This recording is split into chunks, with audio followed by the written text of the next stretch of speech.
Hello friends, welcome to the class master in aptitude reasoning. Friends, आज का हमारा topic है सर्ट्स एंड इंडेसेस। आज इसके ऊपर हम कुछ क्वेश्चन करेंगे। प्रीवियस क्लास में हम देखे थे इसका फॉर्मूला, इंपॉर्टेंट फॉर्मूला, वही फॉर्मूला को हमें यहाँ पे पुट करके इसका सॉल्यूशन निकालना है। फ्रेंड्स देखो, मैं 32 को कैसे लिख सकती हूँ। मैं अगर लिखूँ 2 टू द पावर फॉर्म में, तो 2 to the power 0 is 1, 2 to the power 1 is 2, 2 to the power 2 हो जाएगा 4, 2 to the power 3 8, 2 to the power 4 16, 2 to the power 5 32, 2 to the power 6 64, 2 to the power 7 128। चलो 120 तक दिया हुआ है। मैं इसको 2 के फॉर्म में ब्रेक करती हूँ। 2 to the power 5 is 32, तो मैं इसको ऐसे लिख सकती हूँ 2x + 5। और 128 को मैं कैसे लिख सकती हूँ? 2 to the power 7 के फॉर्म में लिख सकती हूँ, 2 to the power 7 to the power 2x - 1। अब मैं फ्रेंड्स, मैं अपने प्रीवियस क्लास में जैसे फॉर्मूला के अकॉर्डिंग बताई थी, मैं इसको कैसे ब्रेक कर सकती हूँ? 2 to the power 5 × 2x + 5 लिख सकती हूँ, और यहाँ पे 7 को बाहर निकाल सकती हूँ पावर के फॉर्म में। ये ऐसे लिख सकते हैं इसको। अब इसको सिंप्लीफाई करने से, मैं देखो इसको सिंप्लीफाई करने से क्या होता है, इसको ब्रेक कर दो, ये 10x ये प्लस 25 हो जाएगा, विच इक्वल्स टू ये हो जाएगा आपका 14x - 7। अब देखो फ्रेंड्स, मेरे को क्या करना है, x का वैल्यू निकालना है। मैं क्या कर दी, बेस को सेम कर दी। ये क्या कर दी, बेस को सेम कर दी, बेस आर सेम। अब मैं बेस को सेम कर दी, बेस को इसलिए सेम की क्योंकि मेरे को x का वैल्यू निकालना है। अभी मैं पावर को सिंप्लीफाई कर सकती हूँ। बेस को सेम कर दी, अभी मैं पावर को सिंप्लीफाई करूँगी। कैसे करूँगी? 10x + 25 = 14x - 7 मैं लिख सकती हूँ। क्यों? क्योंकि बेस आर सेम। अगर हम बेस को सेम कर दिए तो हम पावर को कंपेयर कर सकते हैं। तो उसको अभी कैसे लिखेंगे? इसको सिंप्लीफाई करने से मेरे को मेरा x का वैल्यू निकल जाएगा। यहाँ पे मेरा 4x हो गया, 4x यहाँ 7 चला गया, 4x = 32, which implies that x = 8। Friends, ये मेरा x का वैल्यू आ गया। ठीक है, देखो एक और क्वेश्चन करते हैं। क्वेश्चन दिया गया है, find the value of x। यहाँ पे भी बोला है, okay, find the value of x। Question क्या है, 625 to the power 2x - 3 is equals to 25 to the power 6 to the power 1 to the power 14। ये क्वेश्चन दिया गया है फ्रेंड्स। अच्छा, अब इसको सॉल्व करना है। अच्छा, ये मेरे को बताओ, एनीथिंग, सपोज 25 है, 25 to the power 1 का आंसर क्या होगा? 25 ही होगा। एनीथिंग टू द पावर वो डिजिट इटसेल्फ होगा। x to the power n is always, x to the power 1 is always x। तो देखो यहाँ पे 25 to the power 6 का पावर 1 है, उसके ऊपर जितना भी पावर वो क्या वैल्यू बनाएगा, ये वैल्यू मेरा ऑलवेज 25 to the power 6 में ही रहेगा। इसका जो पावर है टू द पावर 1 के फॉर्म में है, इसका 1 पावर होने से उसके जितने भी पावर होंगे वो एग्जैक्टली वही वैल्यू ही रहेंगे। Anything to the power 1 is the value itself, तो ये 25 to the power 6 ही रहेगा। अब यहाँ पे मैं 625 to the power 2x - 3 लिख देती हूँ। क्या मैं इसको 25 के टर्म में ब्रेक कर सकती हूँ? हाँ, कर सकती हूँ, लेकिन मैं क्या करूँगी, 5 के टर्म्स में ब्रेक करूँगी, क्योंकि ये भी 5 के टर्म्स में ब्रेक हो सकता है। जितना कम में हो सके देखते हैं फ्रेंड्स। देखो 5 to the power 0 is 1, 5 to the power 1 is 5, 5 to the power 2 is 25, फिर 125, 5 to the power 4 is 625। देखो ये 5 के टर्म्स में ब्रेक हो रहा है, ये भी 5 के टर्म्स में ब्रेक हो रहा है। 5 to the power 4 इसको लिख सकती हूँ, जैसे मैं प्रीवियस एग्जाम्पल में बताई, 2x - 3। फिर ये 5 को 25 को क्या कर सकती हूँ, 5 to the power 2 कर सकती हूँ, इसको 2 the power 6 लिख सकती हूँ।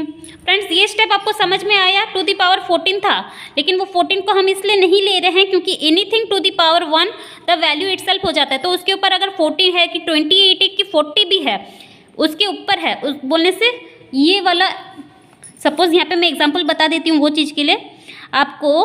x to the power 1 to the power 20 था, तो ये क्या हो जाएगा, x to the power 1 x ही रहेगा। एनीथिंग टू द पावर, अभी ये 1 to the power 20 क्या हो जाएगा, 1 to the power 20 आपका वैल्यू 1 ही रहेगा, इसीलिए आपका value x to the power 1 आपका x आ जाएगा। ठीक है, ये चीज़ था। अब देखो इसको सिंप्लीफाई करते हैं। मैं 5 को यहाँ लिख देती हूँ, 4 को बाहर ले जाती हूँ, 4 2x - 3, और यहाँ पे 5 to the power 2 × 6 में लिख सकती हूँ। अब इसको सिंप्लीफाई करने से देखो ये क्या हो जाएगा, देखो मैं बेस को सेम कर दी, बेस को सेम कर दी बोलने से मैं अभी पावर को कंपेयर कर सकती हूँ। ये पावर को मैं खोलूँगी तो ये हो जाएगा मेरा 4 into 2x minus 3 is equals to 12, मैं ऐसे लिख सकती हूँ। अब इसको सिंप्लीफाई करो, 2x minus 3 is equals to 12 divided by 4, ये हो गया मेरा 3। अब 2x is equals to 3 plus 3, ये 3 इधर चला गया, which implies that x equals to 6 divided by 2 which equals to 3, which implies that x is equals to 3। Friends ये क्लियर है, x का वैल्यू आपका 3 आ गया, x का वैल्यू आपका 3 आ गया, ठीक है। देखो एक और क्वेश्चन करते हैं, क्वेश्चन 3। चलो यहाँ पे बोला है find the value of x बोला गया, यहाँ पे भी find the value of x बोला गया है। देखो आपको क्वेश्चन क्या दिया गया है, 7 to the power 3x minus 4 दिया है, which is equals to 7 to the power 2, यहाँ बेस सेम दे दिया है पहले से, okay, 2 to the power minus 1 to the power 3। देखो अब यहाँ पे पावर क्या है, माइनस के टर्म में है, यहाँ पे पावर माइनस के टर्म में है। आप क्या करोगे, मैं बताती हूँ क्या करोगे।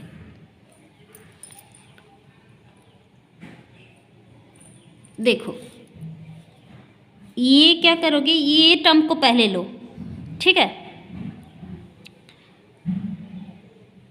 अगर माइनस के टर्म पे है तो क्या होता है, power 7 to the power 2 to the power minus 1 के फॉर्म में है।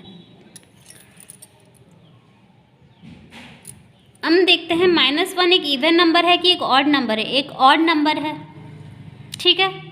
-1 एक ऑड नंबर है, तो मैं इसको कैसे लिख सकती हूँ,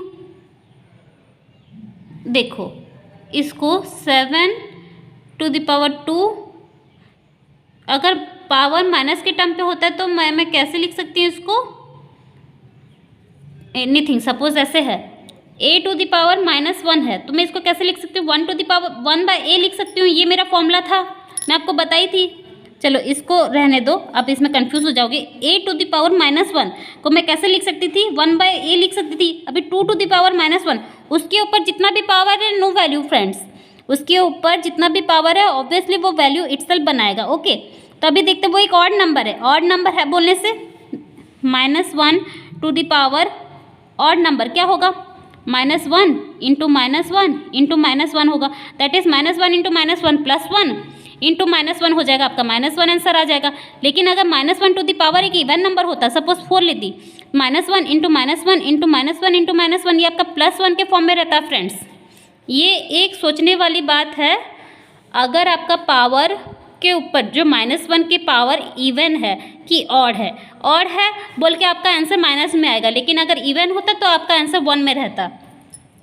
तो अगर आपका पावर माइनस में आ रहा है तो a टू द पावर -1 को कैसे लिख सकते हैं, 1 बाय a लिख सकते हैं। तो 2 टू द पावर -1 को हम कैसे लिख सकते हैं, 1 बाय 2 लिख सकते हैं, बिल्कुल लिख सकते हैं। तो मैं क्या करूँगी, ये टर्म को मैं ऐसे लिख सकती हूँ, 7 3x minus 4 is equals to 7 to the power 1 by 2 लिख सकती हूँ, मैं लिख सकती हूँ ऐसे। यहाँ पे यहाँ तक में अगर आपको किसी को डाउट है तो मेरे को बोलो। देखो ये क्या करोगे, अभी बेस सेम है, बेस सेम है तो मैं क्या करूँगी, पावर को कंपेयर करूँगी, 3x minus 4 equals to 1 by 2 कर दूँगी, ये 4 को मैं यहाँ ले जाऊँगी, 3x equals to 1 by 2 plus 4 करूँगी। अब इसको सिंप्लीफाई करने से ये हो जाएगा मेरा 1 प्लस 8 बाई 2 हो जाएगा, दैट इज़ 9 बाई 2, ये 9 बाई 2 हो जाएगा। तो x is equals to 9 by 2 into 1 by 3 हो जाएगा, ये हो जाएगा आपका 3 बाई 2। आपका आंसर आ गया friends 3 by 2, x is equals to 3 by 2। Friends कहीं पे डाउट है,